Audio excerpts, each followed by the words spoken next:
Proseguiamo con la premiazione.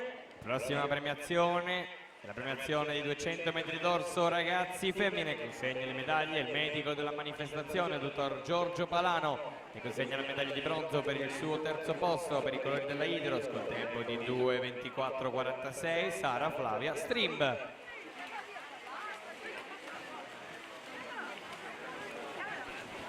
Secondo posto medaglia d'argento per il team Veneto col tempo di 2:22:76, Anna Porcari.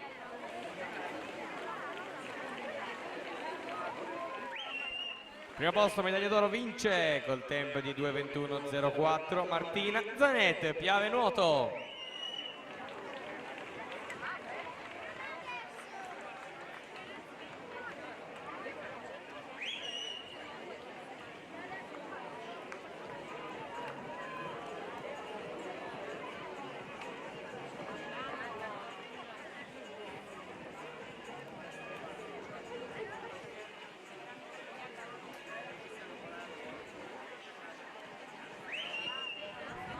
Proseguiamo con la cerimonia di premiazione dei 200 metri d'orso assoluti femmine. Terzo posto medaglia di bronzo per la Idros col tempo di 2:24:00, Deborah Bernardi. Secondo posto medaglia d'argento per i colori del team Veneto col tempo di 2:22:76, Anna Porcari.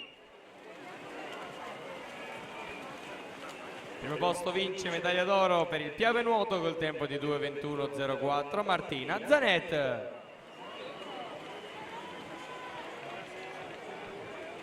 Giocata ai blocchi di partenza per la terza serie, corsia 1 Norman Zamana, Nuoto Club Rebbia, alla 2 Pietro Bettini, G-Sport de Nuoto, corsia 3 Nicolo Rosso, Team Veneto, alla 4 Claudio Bettini, G-Sport de Nuoto, corsia 5 Marco Pizzol, Nuoto di Nuoto 74, alla 6 Matteo Gadignani, Circolo Nuoto Wisp, corsia 7 Riccardo Cudia, Circolo Nuoto Wisp, alla 8 Jacopo Buzzolan, Sport Management Lombardia.